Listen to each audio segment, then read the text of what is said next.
कहानी की शुरुआत यान वू से होती है, एक ऐसी लड़की जिसे हालात ने बहुत कम उम्र में ही बड़ा होने पर मजबूर कर दिया। उसकी दुनिया शुरू से ही सख्त और बेरहम रही। उसके पिता एक जहाज के कप्तान थे जो ज्यादातर समय समुद्र में रहते थे और घर बहुत कम आते थे। इसी वजह से यान वू कभी ये समझ ही नहीं पाई कि पिता की मौजूदगी क्या होती है, उनका साया कैसा महसूस होता है। फिर एक दिन अचानक खबर आती है कि उसके पिता समुद्र में हुए एक जहाजी हादसे में मारे गए हैं। ये सदमा अभी पूरी तरह बैठा भी नहीं था कि कुछ समय बाद उसकी माँ, जो पहले से ही गंभीर बीमारी से जूझ रही थी, भी इस दुनिया को अलविदा कह देती है। माँ के अंतिम संस्कार के दिन जब श्मशान में उसके अलावा कोई अपना नहीं बचता, यान वू अपने दिल में एक खामोश लेकिन मजबूत कसम खाती है कि अब से वह किसी पर निर्भर नहीं रहेगी। वो खुद को इतना मजबूत बनाएगी कि जिंदगी उसे दोबारा तोड़ न सके। समय बीतता है, साल दर साल गुजरते हैं। अब यान वू अपने 30 के दशक में है और एक बेहद मशहूर, तेज तर्रार और कामयाब वकील बन चुकी है। खासकर भ्रष्टाचार और हाई प्रोफाइल मामलों में बड़ी बड़ी कॉर्पोरेट कंपनियां और अमीर घराने उसे हायर करने के लिए लाइन लगाए रहते हैं,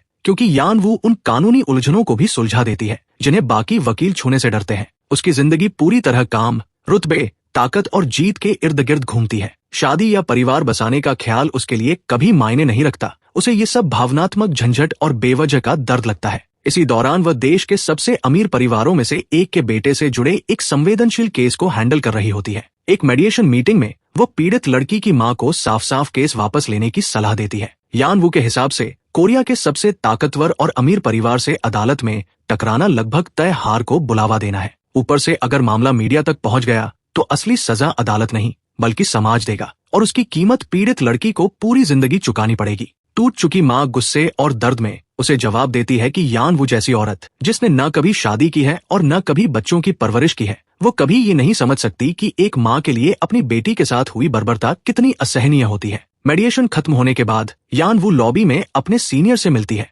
वो उसे याद दिलाता है कि एक वकील का फर्ज सिर्फ जीतना नहीं बल्कि उन लोगों के साथ खड़ा होना भी है जिनकी आवाज दबा दी जाती है, गरीबों और कमजोरों के साथ। लेकिन यान वू इस बात को हल्के में टाल देती है। उसके मुताबिक जो वकील गरीब क्लाइंट्स के लिए लड़ते हैं वे जिंदगी में कभी आगे नहीं बढ़ पाते। न उन्हें अच्छी फीस मिलती है, न मेहनत के मुताबिक नतीजे। उसका मानना है कि गरीबों के पास अमीरों के खिलाफ जीतने का कोई असली मौका नहीं होता, और अगर किसी चमत्कार से वे जीत भी जाए तो भी वे एक अच्छे वकील की फीस चुकाने की हालत में नहीं रहते। उसी रात यान वू एक बेहद अमीर बिजनेसमैन से मिलती है। वह चाहता है कि यान वू एक पुराने रिहायशी इलाके को खाली करवाने की कानूनी प्रक्रिया संभाले ताकि वहां बनने वाली लग्जरी अपार्टमेंट परियोजना बिना रुकावट आगे बढ़ सके। बदले में वो यान वू को एक महंगी कार की चाबियां और एक एक्सक्लूसिव विप शॉपिंग कार्ड सौंप देता है। यान वू के लिए ये बस एक और डील होती है, ज्यादा ताकत, ज्यादा पैसे और ऊंचे स्टेटस की तरफ एक और कदम। वह बिना किसी झिझक के यह ऑफर स्वीकार कर लेती है। खूबसूरत, आत्मविश्वासी और तेज दिमाग वाली यान वू एक और सच्चाई छुपाए हुए होती है।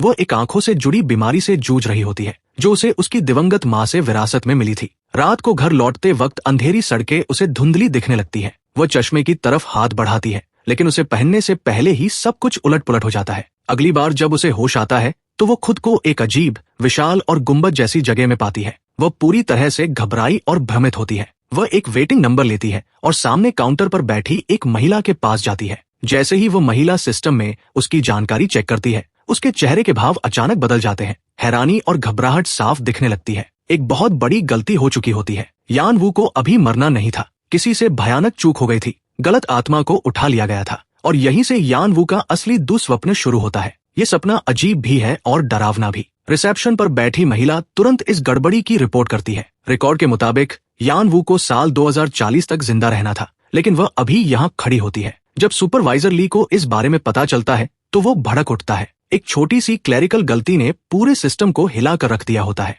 ली यान वू को अपने पास बुलाता है और उसे पूरी सच्चाई बता देता है। यान वू के पैरों तले जमीन खिसक जाती है। उसे यकीन ही नहीं होता कि ये सब सच है। आखिरकार ली उसे एक दुर्लभ और जोखिम भरा समाधान बताता है। एक औरत है जिसने समय से पहले आत्महत्या कर ली थी, जबकि उसके जीवन में अभी एक महीना बाकी था। अगर यान वू उस औरत की बची हुई जिंदगी यानी वह एक महीना पूरा करने के लिए तैयार हो जाए तो उसे वापस लौटने का मौका मिल सकता है। अगर वो ये एक महीना बिना किसी बड़ी गड़बड़ी के पूरा कर लेती है तो उसकी आत्मा फिर से उसके असली शरीर में लौट जाएगी, जो इस वक्त अस्पताल में कोमा में पड़ा होता है। कोई दूसरा रास्ता न देखकर यान वू मजबूरी में इस शर्त को मान लेती है। जैसे ही वो कंफर्मेशन स्क्रीन पर बटन दबाती है, उसकी चेतना एक झटके में खिंच जाती है। जब वो आंखें खोलती है तो दहशत से भर जाती है। अब वो एक थकी हारी, बिखरी हुई औरत के शरीर में होती है। उलझे बाल, सस्ते और घिसे पिटे कपड़े। तभी एक आदमी घबराया हुआ कमरे में दौड़कर आता है। कुछ ही पलों में यान वो समझ जाती है कि यही उसका पति है, किम सुन। जैसे ही वह बेडरूम से बाहर निकलती है, एक खूबसूरत किशोरी लड़की उसके सामने खड़ी होती है और उसके पीछे एक छोटा सा लड़का। ये उसके बच्चे होते हैं। जो औरत कभी शादी से दूर भागती थी, वही यान वो अब अचानक 2 बच्चों की फुल टाइम माँ बन चुकी होती है। अब भी सदमे में वो अपने छोटे बच्चे को बस स्टॉप तक छोड़ने जाती है। वापस लौटते वक्त मोहल्ले की कुछ महिलाएं उसे पार्ट टाइम नौकरी ढूंढने की सलाह देती है। फिर घर जाने देने के बजाय वे जबरदस्ती उसे एक कैफे में ले जाती है, जहाँ घंटों बेकार की बातें और गपशप चलती रहती है। जितना ज्यादा वह सुनती है, उतना ही उसका सिर भारी होने लगता है। घुटन महसूस करके वो वॉशरूम की तरफ भागती है, लेकिन वहीं फिर से ली उसके सामने आ खड़ा होता है। यान वो उससे रोते हुए सब कुछ वापस बदल देने की गुहार लगाती है, लेकिन ली साफ इनकार कर देता है। सौदा हो चुका होता है, अब पीछे हटने का कोई रास्ता नहीं बचता। ली उसे समझाता है कि विरोध करने के बजाय उसे कृतज्ञ होना सीखना चाहिए। भले ही ये जिंदगी उसे अजीब और बोझिल लगे, लेकिन उसे इसे एक मौका देना चाहिए। किसी को तो इस जिंदगी में खुश रहना चाहिए। उसके जाने से पहले जब उसके पास कुछ भी बदलने की ताकत नहीं बचती, तो यान वो आखिरकार हार मान लेती है और इस नई सच्चाई को स्वीकार कर लेती है। घर लौटकर वह इस नई जिंदगी में ढलने की कोशिश करती है। वो एक काम गृहिणी की तरह जीने का पूरा प्रयास करती है, भले ही हर चीज उसे अनजान और पराई लगे। सुपरमार्केट की एक साधारण सी यात्रा में उसे इस जिंदगी की पहली कड़वी सच्चाई का सामना करना पड़ता है। उसके पति का क्रेडिट कार्ड रिजेक्ट हो जाता है, क्योंकि उसकी लिमिट पूरी तरह खत्म हो चुकी होती है। शर्मिंदगी से उबरने का मौका भी नहीं मिलता कि तभी उसके फोन पर एक कॉल आ जाती है। उसे याद ही नहीं रहता कि उसे हारू को स्कूल से लेने जाना था। टीचर गुस्से में होता है और साफ शब्दों में नाराजगी जाहिर करता है। शाम को किम और हानू घर लौटते हैं। जैसे ही वे डाइनिंग टेबल देखते हैं, दोनों हैरान रह जाते हैं। खाने के नाम पर सिर्फ मांस की एक प्लेट रखी होती है, न चावल न कोई साइड डिश। यान वो बस ठंडे लहजे में कहती है कि बैठो और जैसा है वैसा ही खा लो। रात को जब वो सोने की तैयारी कर रही होती है, किम अचानक उसके करीब आता है। तभी उसे याद आता है कि आज उनकी तयशुदा इंटीमेसी नाइट है। यान वो घबरा जाती है। उसका दिमाग और शरीर दोनों इनकार कर देते हैं। वह झटके से किम को दूर धकेल देती है। किम पूरी तरह सन्न रह जाता है। अगली सुबह किम समझ ही नहीं पाता कि उसकी पत्नी को अचानक क्या हो गया है। वो ये बात अपने एक दोस्त से साझा करता है। दोस्त अफेयर की संभावना जताता है, लेकिन किम इसे मानने से साफ इनकार कर देता है। उसे पूरा यकीन होता है कि उसकी पत्नी ऐसा कुछ नहीं कर सकती। ऑफिस में उसके बॉस कायोंग हुन आते हैं। किम सुन उत्साह के साथ अपना नया डिजाइन पेश करता है, ट्रेनों के लिए एक इनोवेटिव साउंड बैरियर सिस्टम, जिसे वो इंडस्ट्री के लिए क्रांतिकारी मानता है। लेकिन उसका बॉस इसमें कोई रुचि नहीं दिखाता और उसे एक साधारण फुटपाथ प्रोजेक्ट पर ध्यान देने को कहता है, क्योंकि वही ज्यादा मुनाफा देता है। उधर यान वो फिर से मोहल्ले की महिलाओं के साथ बैठी होती है। बातचीत के दौरान कोई उनके हाउसिंग कॉम्प्लेक्स को गिराए जाने के खिलाफ चल रहे आंदोलन का जिक्र करता है। ये वही कंस्ट्रक्शन प्रोजेक्ट होता है जिसे यान वो ने अपनी असली जिंदगी में आगे बढ़ाने में मदद की थी। ये एहसास उसके दिल पर जोर से चोट करता है। वह तुरंत वहां से निकलती है और अपने पुराने अपार्टमेंट जाती है। वो सारे प्रोजेक्ट डॉक्यूमेंट्स निकालती है और फिर वो विप क्रेडिट कार्ड उठाती है, जो उसे कभी इनाम के तौर पर मिला था। लालच धीरे धीरे उस पर हावी हो जाता है। वो खुद को महंगे कपड़ों और एक डिजाइनर बैग से ट्रीट देती है, लेकिन जैसे ही वो काउंटर पर पहुंचती है, कैशियर को शक हो जाता है, क्योंकि कार्ड पर लिखा नाम उसकी मौजूदा पहचान से मेल नहीं खाता। जब ये सब चल ही रहा होता है, उसी दौरान हानू की मुलाकात स्कूल में एक बेहद लोकप्रिय सीनियर छात्र ह्यूनू से होती है। ह्यूनू न सिर्फ देखने में बेहद हैंडसम है, बल्कि वो अमीर परिवार से आता है और कॉलेज में उसका नाम हर किसी की जुबान पर रहता है। घर लौटने पर छोटा हारू अपनी माँ के पास एक छोटी सी विटामिन की बोतल लेकर आता है। वो बिना कुछ कहे वो बोतल उसकी तरफ बढ़ा देता है। उसके मासूम दिमाग में यही चल रहा होता है कि उसकी माँ इन दिनों अजीब व्यवहार इसलिए कर रही है क्योंकि शायद उसकी तबीयत ठीक नहीं है। ये उसका तरीका होता है अपनी माँ की मदद करने का, बिना सवाल पूछे, बिना शिकायत किए। लेकिन घर का माहौल धीरे धीरे और भारी होता चला जाता है। कुछ ही समय में तनाव अपने चरम पर पहुंच जाता है। किम सुंग को अब पूरा यकीन हो जाता है कि कुछ न कुछ बहुत गलत है। वो आखिरकार यान वू का सामना करता है। उसके अंदर जमा शक और गुस्सा फूट पड़ता है और वह सिर्फ इस वजह से उस पर अफेयर का आरोप लगा देता है क्योंकि उसने उसके प्यार और नजदीकी जताने की कोशिश को ठुकरा दिया था। यान वू चुप रहती है। वो सोचती है कि अगर वो कुछ नहीं बोलेगी तो शायद ये बहस अपने आप ही खत्म हो जाएगी, लेकिन उसकी चुप्पी किम सुंग को और ज्यादा भड़का देती है। उसके लिए यह चुप्पी जवाब से भी ज्यादा चुभने वाली होती है। इसी तनावपूर्ण माहौल के बीच हानू स्कूल से घर लौटती है और बिल्कुल सामान्य अंदाज में खाना मांग लेती है। पहले से ही मानसिक और भावनात्मक रूप से टूट चुकी यान वू का सब्र इसी पल जवाब दे देता है। हालात तब और बिगड़ जाते हैं जब किम सुंग बाहर से हाथ में वे महंगे कपड़े और सामान लेकर आता है जो यान वू ने पहले खरीदे थे। वो गुस्से में उन चीजों को सामने रखकर पूछता है कि उसने ये सब कहाँ से लिया। अब उसके मन में कोई शक नहीं बचता। उसे पूरा भरोसा हो जाता है कि यान वो किसी और से मिल रही है और वही उसे ये सब दे रहा है। उनकी बहस और आगे बढ़ती उससे पहले ही दरवाजे पर पुलिस आ जाती है। वे यान वू से उनके साथ चलने को कहते हैं। पुलिस स्टेशन पहुंचने पर उसे बताया जाता है कि जिस विप शॉपिंग कार्ड का उसने इस्तेमाल किया था वो उसके नाम पर रजिस्टर नहीं है। पुलिस वाले तंज भरे लहजे में ये भी इशारा करते हैं कि उसके जैसी औरत जो एक साधारण से घर में रहती है और रोजमर्रा की जिंदगी की परेशानियों से जूझ रही है, कभी इतनी एक्सक्लूसिव और महंगी चीजों की मालिक नहीं हो सकती। जब हालात पूरी तरह निराशाजनक लगने लगते हैं तभी किम आगे बढ़ता है। उसका स्वर शांत होता है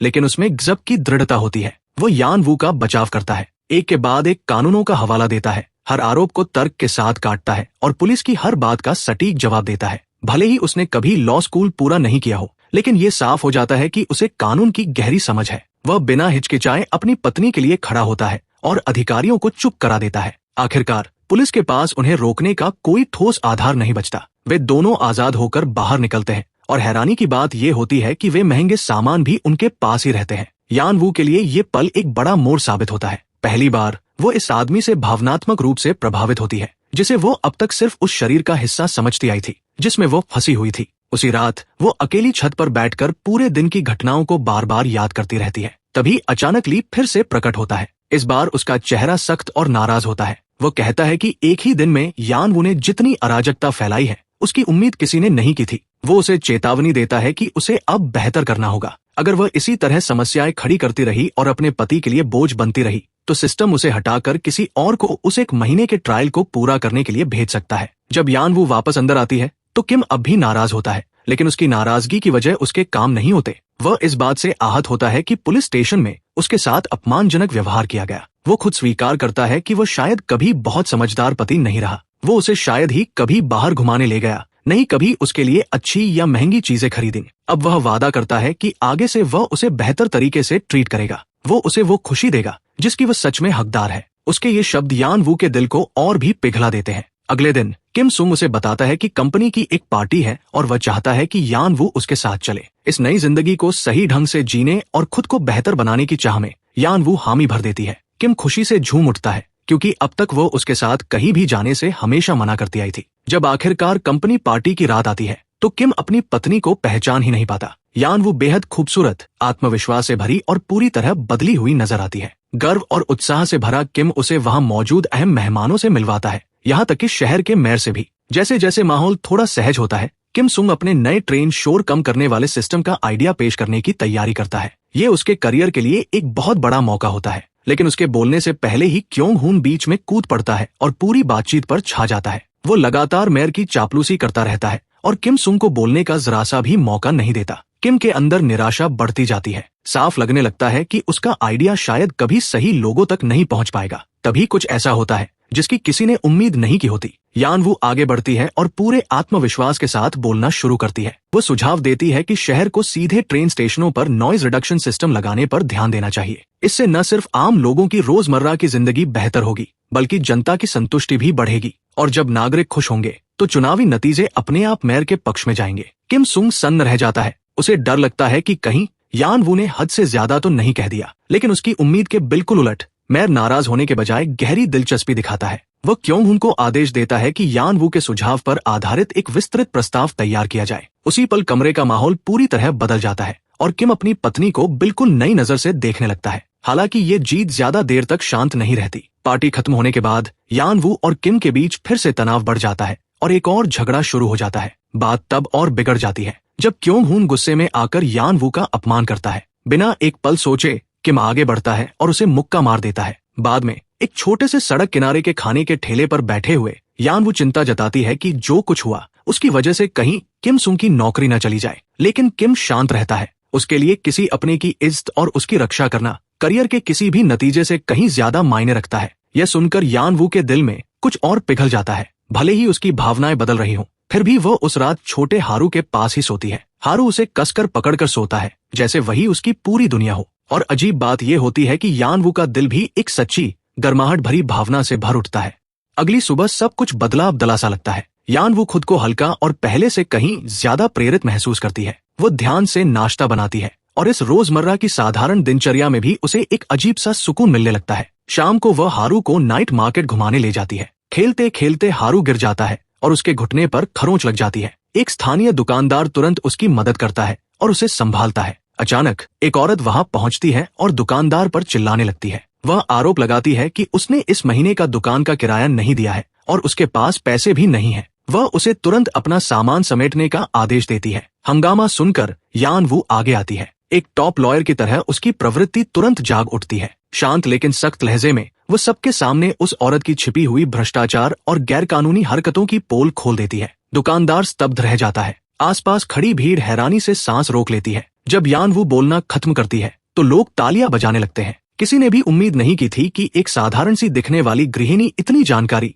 आत्मविश्वास और ताकत के साथ बोल सकती है। अगली सुबह बिल्कुल आम दिनों की तरह शुरू होती है। हानु अपने जरूरी काम निपटा लेती है और जैसा वादा किया गया था, यान वू उसे उस दिन की पॉकेट मनी दे देती है। हानु बताती है कि वह आज देर से घर आएगी और यान वू इसे ज्यादा गंभीरता से नहीं लेती। स्कूल के बाद हानु को ह्यूनो के घर बुलाया जाता है, एक ऐसी जगह जो उसकी अब तक देखी हुई हर चीज से कहीं ज्यादा आलीशान और भव्य होती है। चूंकि वो हमेशा से एक एक्ट्रेस बनने का सपना देखती आई है, इसलिए वहां मिल रही अहमियत, ध्यान और चमक दमक उसे बेहद रोमांचक और आकर्षक लगने लगती है। ह्यूनो हानु के इस सपने को अच्छी तरह जानता होता है और वह उसी कमजोरी का इस्तेमाल करता है। वो मीठी बातों में उसे उलझाता है, उसे यकीन दिलाता है कि उसके जैसे कनेक्शंस और पैसे वाले इंसान के साथ रहकर वह आसानी से एक्ट्रेस बन सकती है। वो भविष्य के सुनहरे सपने दिखाता है, ऑडिशन, नाम, शोहरत। लेकिन ये पल बहुत जल्दी अंधेरे में बदल जाता है। बात पूरी होने से पहले ही वो अचानक उसके करीब आता है और बिना इजाजत उसे किस करने की कोशिश करता है। उसी क्षण हानु की नजर कमरे के एक कोने में रखे मोबाइल फोन पर पड़ती है। कैमरा ऑन होता है, लाल लाइट जल रही होती है। वही पल उसे पूरी सच्चाई समझा देता है। ये कोई दोस्ताना मुलाकात नहीं थी, ये कोई मदद नहीं थी, ये एक सोचा समझा जाल था। वो घबरा जाती है, वो पीछे हटने की कोशिश करती है, वो भागने की कोशिश करती है, वो हाथ पाव मारती है, खुद को छुड़ाने की कोशिश करती है, लेकिन वह सिर्फ एक कमजोर सी लड़की होती है। उसके सामने ताकत, रुतबा और बेरहमी खड़ी होती है और आखिरकार वो शिकार बन जाती है। जब वह किसी तरह टूटे हुए कदमों से घर लौटती है तो यान वू को एक नजर में समझ आ जाता है कि कुछ बहुत भयानक हुआ है। हानु पहले जैसी नहीं होती, उसकी आंखों में डर जमी होती है, उसका शरीर कांप रहा होता है, वह कुछ भी बोलने से इनकार कर देती है। यान वू बिना कुछ पूछे उसे अपने कमरे में ले जाती है, धीरे से दरवाजा बंद करती है। वह उसकी बाहों, गर्दन और शरीर पर पड़े निशान देखती है। उसकी आंखें भर आती हैं, लेकिन वह एक शब्द नहीं कहती। वो बस चुपचाप अपनी बेटी के पास बैठ जाती है, उसके साथ सांस लेती है, उसके कांपते शरीर को थामे रखती है, जब तक हानु की सांसें थोड़ा सामान्य नहीं हो जाती। जब हानु आखिरकार हिम्मत जुटाकर बताती है कि उसके साथ क्या हुआ,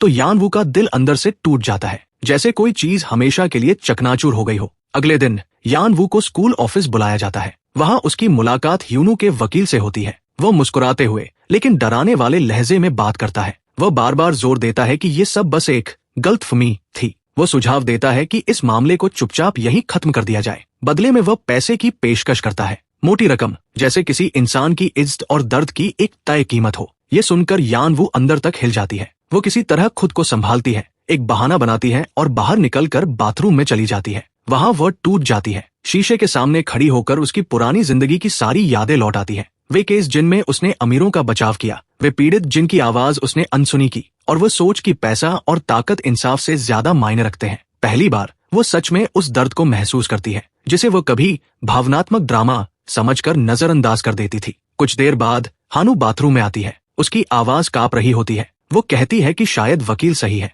शायद उन्हें पैसे ले लेने चाहिए और चुप रहना चाहिए। वे गरीब हैं, वे ताकतवर नहीं हैं, वे लड़ नहीं सकते। ये सुनते ही यान वू के अंदर कुछ टूटता नहीं बल्कि जाग उठता है। वह प्यार से अपनी बेटी का हाथ पकड़ती है और उसे वापस मीटिंग रूम में ले जाती है। चर्चा फिर शुरू होती है, लेकिन अब वकील और ज्यादा घमंडी हो जाता है। उसका लहजा अपमानजनक हो जाता है, यहाँ तक कि स्कूल का प्रिंसिपल भी उसका साथ देता है। सबको लगता है कि वे एक बेबस गृहिणी से बात कर रहे हैं जिसे दबाया जा सकता है। तभी यान वू शांति से अपना फोन निकालती है। उसका हाथ स्थिर होता है, उसकी आवाज ठंडी और साफ होती है। वह बताती है कि शुरुआत से ही वो हर शब्द रिकॉर्ड कर रही थी। कमरे में सन्नाटा छा जाता है। तेज नजरों और स्थिर आवाज में वो साफ कहती है, न कोई समझौता होगा, न कोई चुप्पी और न ही कोई भागने का रास्ता। वो वादा करती है कि ह्यूनो की जिंदगी सबके सामने बिखर जाएगी। अगर वो विदेश भागने की कोशिश करेगा तो उसकी बदनामी उसका पीछा करेगी। उसका नाम हर जगह होगा और हर जगह बदनामी के साथ वो उस वकील की भ्रष्टाचार को उजागर करेगी। स्कूल को भी इस अपराध को छुपाने के लिए जवाबदेह ठहराया जाएगा।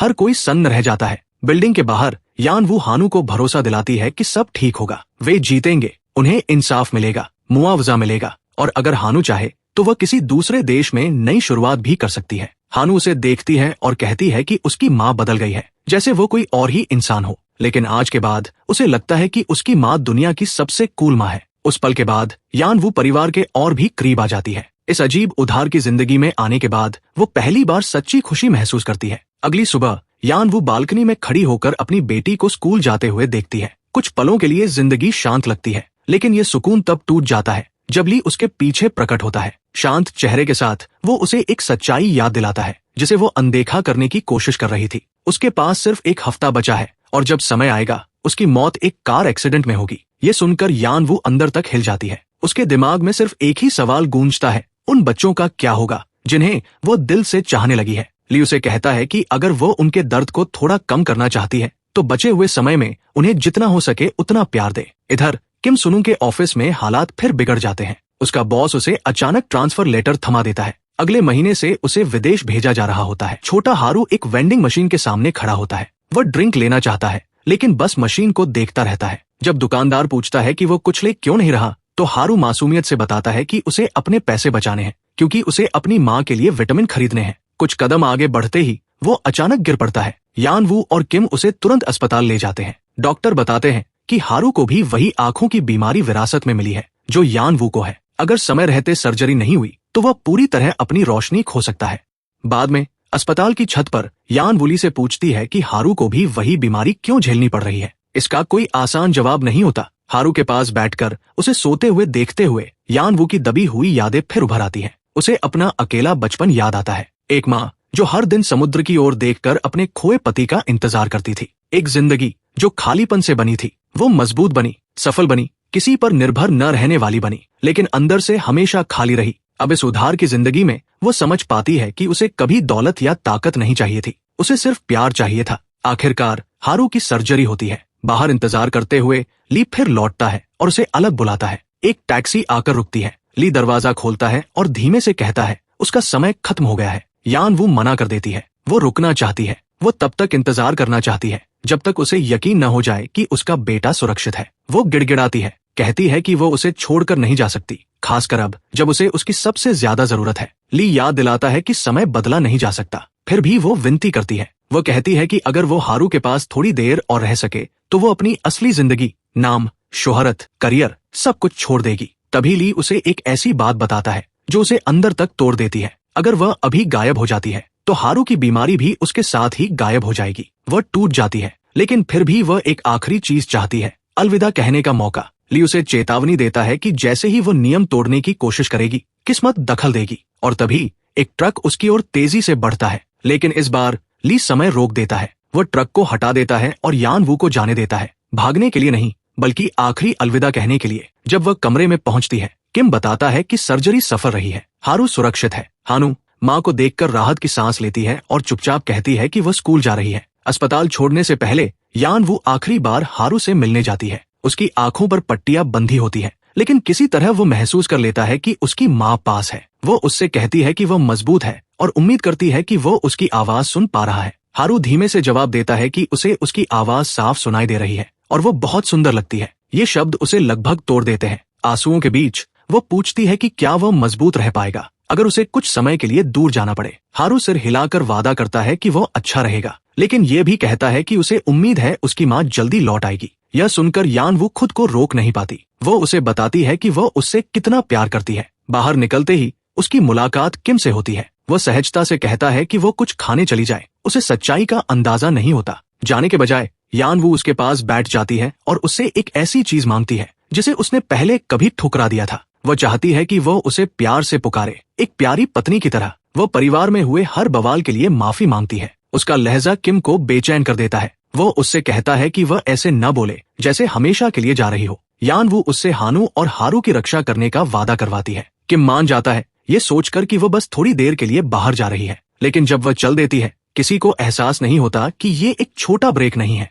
ये एक अंतिम अलविदा है। फिर सब कुछ बदल जाता है। यान वू अपनी असली देह में जागती है, जिंदा, सांस लेती हुई। वह तुरंत अस्पताल भागती है हारू को ढूंढने के लिए, लेकिन कमरा खाली होता है। वह उस अपार्टमेंट में जाती है जहां वो परिवार कभी रहता था, लेकिन वहां भी कोई नहीं होता। दुनिया बेहद खामोश लगती है। वो उन्हीं जगहों से गुजरती है। कॉफी स्टॉल, बस स्टॉप, मोहल्ले के मोड़, सब कुछ वैसा ही होता है, लेकिन कुछ भी वैसा महसूस नहीं होता। कोई जाना पहचाना चेहरा नहीं, कोई नाम पुकारती आवाज नहीं, मानो वो पूरी जिंदगी बिना कोई निशान छोड़े गायब हो गई हो। एक महीना बीत जाता है। आखिरकार यान वू की मुलाकात अपने पुराने सीनियर से होती है। वो उसे एक फ्लैश ड्राइव देती है जिसमें उस ताकतवर कंपनी के भ्रष्टाचार के सबूत होते हैं जिसकी उसने कभी सेवा की थी। वो हैरान रह जाता है, ये वो बेरहम वकील नहीं होती जिसे वह जानता था। यान वो बताती है कि कोमा में रहने के दौरान उसने एक अजीब सपना देखा, इतना असली कि उस पर यकीन करना मुश्किल है। बात करते हुए वो अनजाने में वही विटामिन खा रही होती है जो कभी हारू उसे दिया करता था। बाद में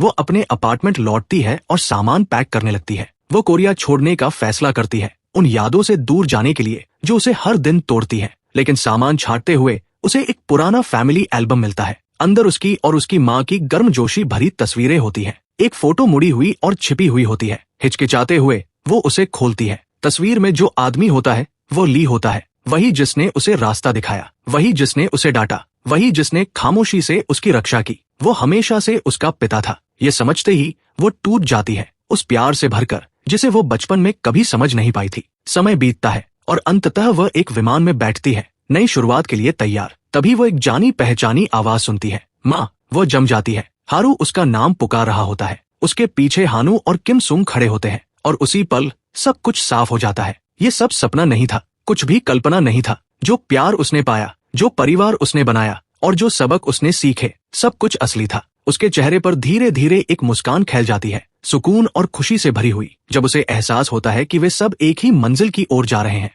और कहानी की सीख यही है, अगर जिंदगी समझ में न आए तो उसके साथ बहते रहो, क्योंकि कभी कभी किस्मत से टकराना, जिंदगी बदल लेना और सच के लिए लड़ना वाकई इंसान को बेहतर बना देता है। अगर आपको ये कहानी पसंद आई हो तो वीडियो को लाइक करना ना भूलें। चैनल को सब्सक्राइब करें ताकि ऐसी ही दमदार और इमोशनल कहानियां आपको मिलती रहें।